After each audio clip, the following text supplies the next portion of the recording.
There is a strange kind of power that most people never learn to use.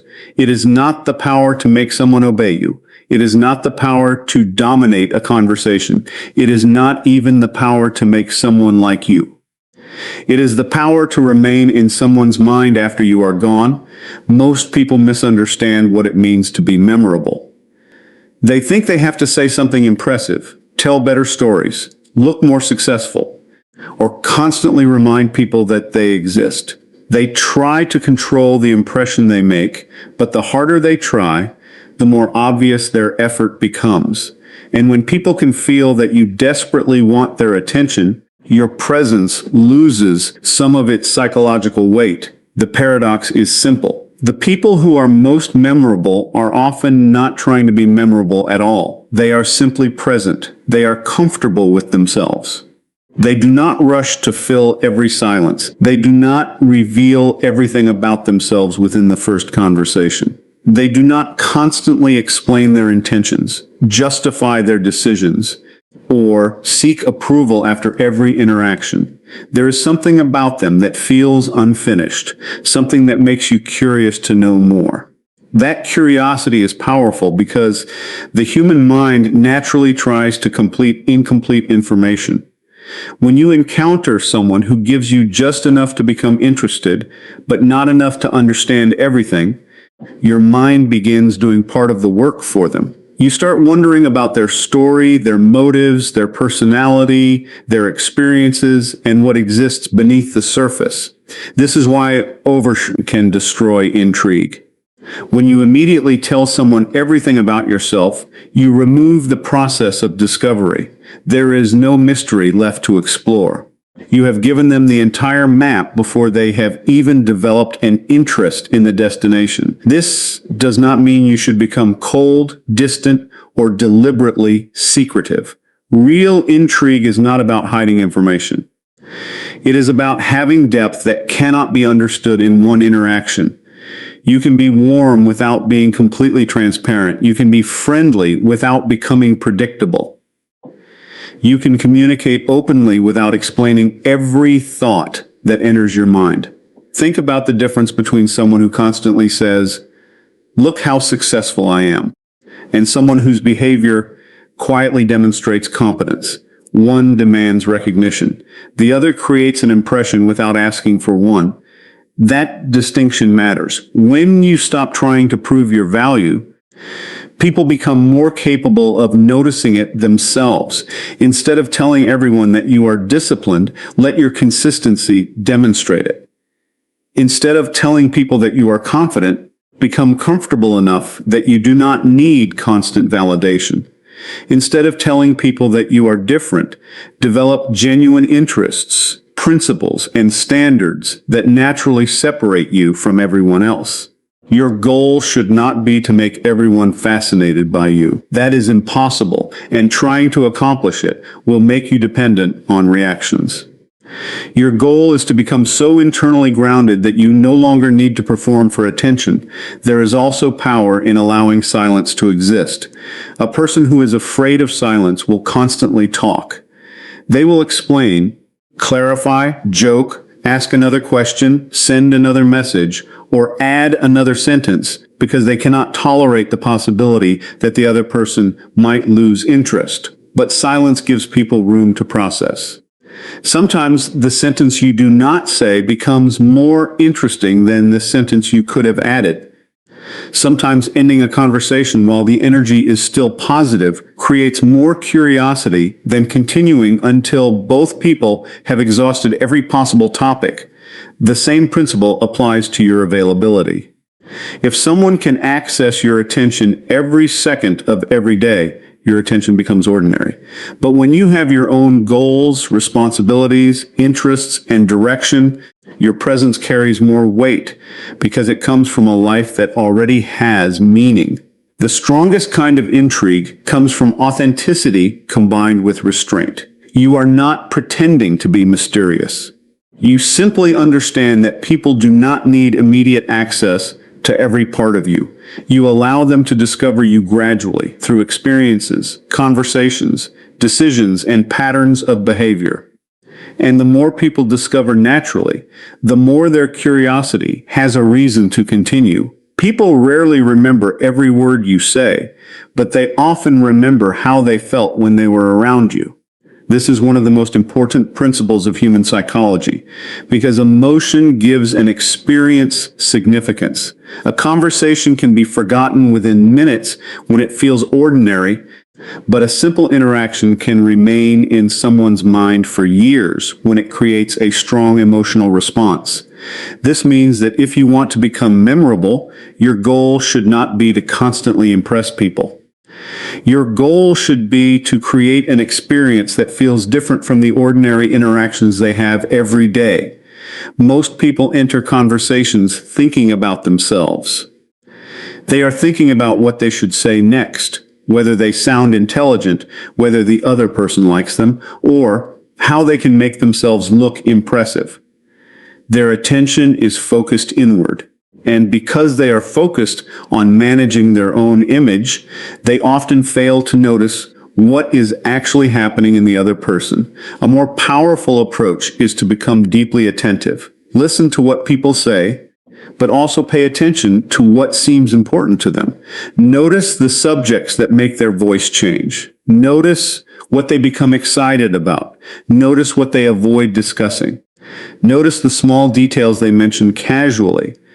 When you remember something someone told you weeks earlier, you communicate something far more powerful than simply having a good memory. You communicate that their words mattered enough for you to retain them. That creates emotional significance. Imagine meeting someone who remembers the small goal you mentioned during a conversation weeks ago. You barely remember saying it, but they bring it up and ask how it is going. Suddenly, the interaction feels different. You feel noticed. You feel that this person was actually listening, instead of waiting for their turn to speak. That feeling becomes associated with them. This is why people often remember those who made them feel understood. They may forget the exact conversation, but they remember the emotional experience of being around someone who seemed genuinely interested in them. You do not need to flatter people to create this experience. In fact, excessive compliments can become predictable and lose their impact. What matters more is accurate observation. Instead of telling someone they are amazing, notice something specific about them that others might overlook. Instead of giving generic praise, recognize a behavior, quality, or decision that reveals something meaningful about their character. There is tremendous psychological power in making someone feel seen without making them feel analyzed. You can also create memorable experiences by changing the emotional state of a conversation. Maybe someone is taking themselves too seriously and you introduce humor. Maybe they are uncertain about something and you give them clarity. Maybe they are excited about an idea and instead of dismissing it, you become genuinely curious about it. Your presence becomes connected to a shift in their emotional state, and people remember emotional shifts. This does not mean manipulating someone's emotions. It means becoming aware of the atmosphere you create. Some people make every interaction feel like work because they complain, criticize, compete, or constantly seek validation. Other people make interactions feel lighter because they listen, laugh, encourage, challenge, and bring genuine energy into the room. The difference is not always what they say. It is what people experience around them. If you want people to remember you, become someone who adds something to their emotional world. Give them a conversation that makes them think. Give them laughter when they needed it. Give them attention when they felt ignored. Give them perspective when they felt confused. Give them the rare experience of being able to speak without constantly being interrupted or judged. And remember that emotional impact does not require intensity. Sometimes the quietest interactions become the strongest memories. A sincere conversation, a thoughtful observation, a moment of unexpected understanding, or even a calm presence during a difficult moment can create a powerful association. Eventually, people may not remember every detail of what happened, but they remember that something felt different when they were around you, and that feeling can become connected to your presence long after the conversation has ended. One of the strongest forces behind human attention is curiosity. When people encounter something they do not completely understand, their mind naturally tries to fill in the missing information. This is why an unfinished story can stay in your head longer than a story that has a perfect conclusion. The mind wants closure, and when closure is delayed, attention can continue returning to the subject. If you understand this principle, you can become more memorable without constantly demanding someone's attention. Think about the last time someone told you, "There is something I have wanted to tell you." And then the conversation ended before they explained what it was. Even if you were busy, part of your mind probably wondered what they meant. You did not consciously decide to keep thinking about it. Your brain simply noticed that something was incomplete. This is the psychology of an open loop. An open loop is an unresolved piece of information that creates curiosity. It can be a question, a story, an unexpected statement, or an idea that invites someone to think further. The important part is that it creates genuine interest rather than confusion. Most people close every loop immediately. They explain every detail, answer every possible question, and fill every silence because they are afraid of being misunderstood. But sometimes, giving people room to think creates a stronger impression than giving them more information. Imagine someone asks you how you became interested in understanding human behavior. Instead of giving them a long explanation covering every event in your life, you might say, "There was one experience that completely changed how I looked at people." Then you explain just enough of the story to make the significance clear. Now there is something to discover. The other person may naturally want to know what happened next, why it changed you, or what you learned from it. Their mind begins participating in the conversation. And once someone begins mentally participating, the interaction becomes more than something they simply heard. It becomes something they are processing. That distinction is important. You should never manufacture mystery simply to manipulate attention. If you constantly say, "I can't tell you," or deliberately disappear in the middle of conversations, people eventually recognize the pattern. Artificial mystery creates frustration, not genuine fascination. Real curiosity comes from depth. It comes from having experiences, ideas, interests, observations, and perspectives that cannot be completely understood in a few minutes. You do not need to hide those things. You simply do not need to reveal everything at once. Think of your personality as a book. If someone reads the entire book in one sitting, there is nothing left to discover tomorrow. But if every interaction reveals another meaningful chapter, the person has a reason to remain curious. This is also why leaving certain questions unanswered can be powerful. Instead of explaining exactly why you made a particular decision, you can sometimes describe the principle behind it and let the other person interpret the rest. Instead of telling people what they should think about you, allow your behavior to give them evidence and let them form their own conclusion. People often become more invested in conclusions they participate in creating. Another way to create open loops is through meaningful questions. Instead of asking generic questions that lead to predictable answers, ask something that causes reflection. What made you change your mind about that? Is different from, do you like it? What is something you understand now that you wish you understood 5 years ago? Creates a completely different mental experience from ordinary small talk. Questions like these can continue working after the conversation ends. The person may think about your question later. They may remember the conversation while driving, working, or lying awake at night. And when they think about the question, they may remember the person who asked it. That is how psychological presence can continue without constant contact. The goal is not to make people obsess over you. The goal is to give their mind something meaningful enough to revisit. When you combine genuine depth with restraint, You create conversations that do not feel finished the moment they end, leaving behind ideas, questions, and possibilities that continue unfolding in the other person's mind. If you want people to remember you, you need to understand one simple fact about human attention. People do not remember everything they encounter.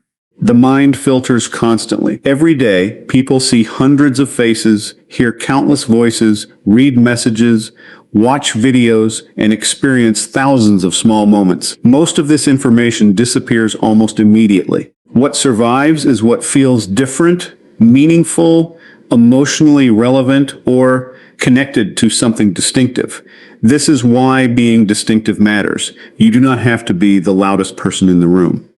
You do not have to dress dramatically, speak constantly, or behave strangely just to get noticed. Distinctiveness is not about becoming unusual for attention. It is about developing qualities that make you recognizable in a world where most people are becoming increasingly similar. Think about the people you can identify without even seeing their name. Maybe they have a particular way of speaking. Maybe they always approach problems from a unique perspective. Maybe they have a specific sense of humor, a recognizable style, or a subject they understand deeply. You associate certain characteristics with them automatically. That is mental positioning. When someone becomes associated with something specific, remembering them becomes easier. A certain song reminds you of a person. A particular phrase reminds you of another. A certain subject immediately brings someone else to mind. The person has become connected to an idea inside your memory. You can create this naturally by developing a clear identity. Know what you stand for. Know what you care about. Know what you refuse to compromise. Develop interests that genuinely fascinate you. Become skilled at something. Build opinions based on experience instead of simply repeating whatever everyone else believes. Because when you have no clear identity, you become interchangeable. If you change your personality depending on who you are around, people may enjoy your company, but they have difficulty forming a strong mental image of you. They cannot predict what you represent because you represent whatever the situation demands. Authenticity creates consistency. Consistency creates recognition. Recognition makes memory easier. This does not mean you should become rigid. You can adapt to different people while still maintaining a recognizable core. Your personality can have different sides, but those sides should belong to the same person. One of the strongest ways to become distinctive is to develop a perspective. Anyone can repeat information. Fewer people can explain what that information means from their own experience. Anyone can give advice. Fewer people can provide an observation that makes someone stop and think. Your perspective becomes part of your identity. Maybe you notice patterns other people miss. Maybe you have an unusual way of explaining complicated ideas. Maybe you approach relationships differently. Maybe you have developed a particular philosophy about work, discipline, communication, or personal growth. The point is not to be different simply for the sake of difference. The point is to become difficult to replace. There is also power in small personal signatures. The way you tell a story, the questions you ask, the way you respond under pressure, the standards you maintain, the subjects you naturally become passionate about. These seemingly small details can become psychological markers that people associate with you. And those markers matter because memory often works through association. A person may hear a phrase you frequently use and immediately remember you. They may encounter an idea you once discussed and think about the conversation you had. They may enter a place where you spent time together and experience an unexpected reminder of you. You are no longer physically present, but the association remains. The mistake is trying to manufacture these associations artificially. If you suddenly adopt a fake personality because you believe it will make you memorable, people may notice the inconsistency. The strongest distinctive qualities are usually the ones that emerge naturally from who you are. So instead of asking, "How can I make people notice me?" ask, What do I want people to associate with me? Maybe it is calmness under pressure. Maybe it is insight. Maybe it is discipline. Maybe it is humor. Maybe it is honesty. Maybe it is the ability to make complicated things simple. Choose qualities worth developing. Then repeat them through your behavior until people no longer need to think about what you represent. Eventually, you become the person they remember when a certain idea appears, the person they mention when a particular quality is discussed, the person whose perspective comes to mind because you consistently brought something distinct into their world. There is a moment in almost every interaction when people make a critical mistake. The conversation is going well. The other person is engaged. The energy is positive. And instead of allowing the experience to end naturally, they keep pushing for more. They send another message, tell another story, ask another question, or stay long after the interaction has reached its natural peak. They believe more time will create a stronger connection, but sometimes the opposite happens. When something continues without restraint, even a great experience can become ordinary. Knowing when to leave is not about playing games. It is about understanding the psychological value of space. People appreciate what they have an opportunity to anticipate. When something is constantly available, the brain gradually adapts to it. The presence becomes familiar, predictable, and less attention-grabbing. But when there is natural space between experiences, anticipation has room to develop. Think about a great conversation with someone you genuinely enjoy. You are laughing, exchanging ideas, and discovering things about each other. Then, instead of continuing until there is nothing left to say, you recognize the moment and leave while the interaction still feels positive. That ending can become part of the memory. The person may later remember the conversation and think about something you said. They may wonder what you would have talked about if the conversation had continued. They may simply look forward to speaking with you again. You did not force them to miss you. You gave the experience enough space for them to notice your absence. This principle applies far beyond relationships. It appears in entertainment, communication, business, and everyday social interaction. A story becomes less interesting when every detail is repeated. A joke becomes less funny when it is explained 5 times. A song loses some of its impact when it is played endlessly without interruption. The mind needs contrast. Presence becomes more noticeable when there is also absence. But this does not mean you should suddenly disappear from people's lives to create artificial scarcity. That is where many people misunderstand the principle. If you constantly ignore someone, cancel plans, delay responses, or manufacture distance simply to make yourself seem valuable, the other person may not become more interested. They may simply become frustrated or lose trust. Healthy scarcity is different. Healthy scarcity comes from having a life that is already full. You have goals that require your attention. You have responsibilities. You have interests that exist independently of other people. You are not sitting beside your phone waiting for someone to respond. You are not rearranging your entire day because someone suddenly wants your attention. When you have direction, you naturally become less available without needing to pretend. And that changes the quality of your interactions. Instead of talking because you are afraid of losing someone's attention, you talk because you genuinely have something to share. Instead of staying because you are afraid they will forget you, you leave because you have somewhere else to put your attention. That difference is psychologically powerful. People can sense when your attention is desperate and when it is freely given. When you freely give attention, it feels valuable because you could have placed that attention elsewhere. Your presence becomes a choice rather than a need. This is also why you should learn to recognize the peak of an interaction.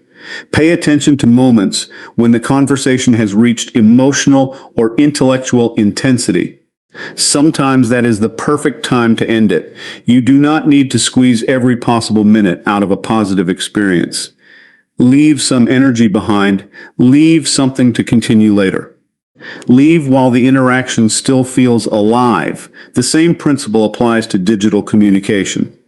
Constant messaging can create the illusion of closeness while actually reducing anticipation. If every thought is immediately sent, every emotion immediately explained, and every moment immediately shared, there is little room for curiosity. You do not need to report your entire life. You do not need to respond instantly to every message. You do not need to prove that you are always available. Instead, allow your life to exist outside the interaction. The strongest form of scarcity is not pretending you are hard to reach. It is becoming someone whose time genuinely has value because you use it intentionally. When people know that you are present when you choose to be present, your presence carries more weight.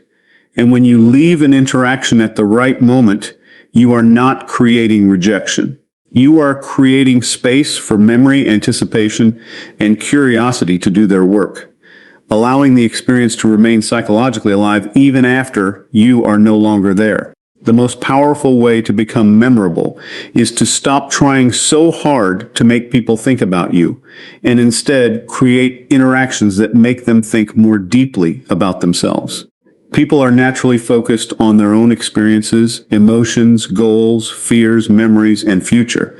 This is not selfishness. It is simply how human attention works. We constantly interpret the world through our own perspective, asking what something means for us. So if you can become associated with moments of self-discovery, reflection, or genuine understanding, your presence can remain in someone's mind long after the conversation ends. Most people approach social interaction as an opportunity to prove themselves. They talk about their achievements, explain their opinions, tell stories designed to impress, and constantly search for signs that the other person is interested.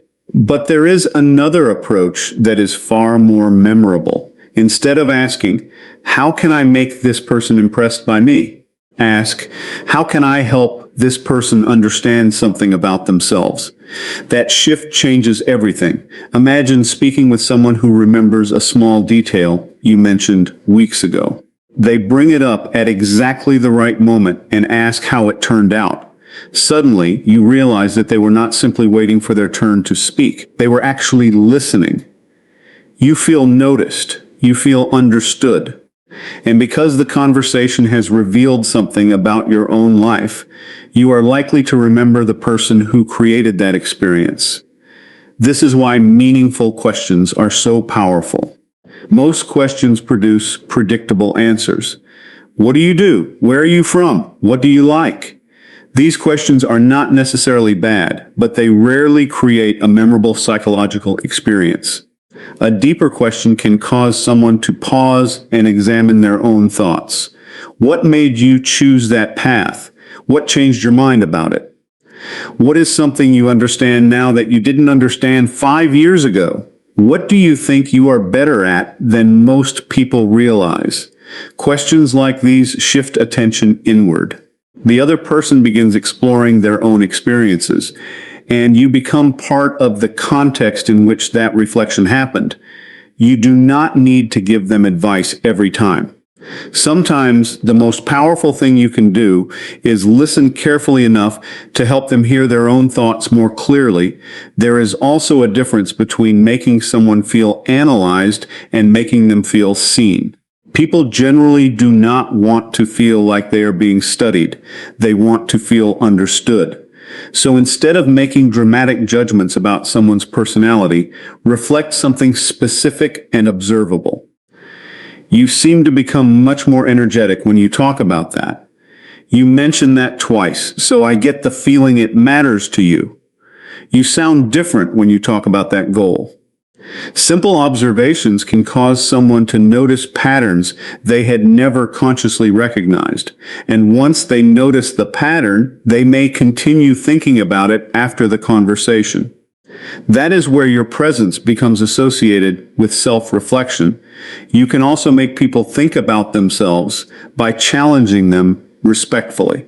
If someone says they want something but repeatedly behaves in a way that moves them away from it, you can ask a question that creates awareness rather than attacking them. If you really want that outcome, what do you think is stopping you? The goal is not to control their answer. The goal is to create a moment of reflection. People remember moments when someone helped them see themselves more clearly. They remember the conversation that changed their perspective. They remember the person who asked the question nobody else thought to ask. They remember the person who listened without constantly turning the conversation back toward themselves. And this is the deeper principle behind lasting psychological presence. You do not need to occupy someone's thoughts directly when you have helped create a thought worth revisiting. A person may later face a decision and remember something you said. They may encounter a situation that reminds them of a question you asked. They may recognize a behavior you pointed out and suddenly think about that conversation again. You are not forcing your way into their mind. You simply became connected to an idea that matters to them. That is a much stronger form of influence than attention seeking. So stop measuring your impact by how much people talk about you after you leave. Measure it by whether the interaction gave them something meaningful to carry forward. Make people feel heard. Make them curious about their own potential. Ask questions that create reflection. Notice what others overlook. Give people enough space to discover their own answers. When people associate your presence with clarity, insight, confidence, and self-discovery, remembering you becomes natural. The deepest impression you can leave on another person is not, that person was trying to impress me. It is, I understood something about myself when I was around them. And when you become connected to that kind of experience, your presence can remain long after the conversation is over. Because people may forget your exact words, but they rarely forget the person who helped them see themselves differently. Remember this, the goal is not to live inside someone else's mind through manipulation. The goal is to become someone whose presence creates genuine value, meaningful emotion, and lasting reflection. When you do that, you do not have to chase attention, demand recognition, or force people to remember you.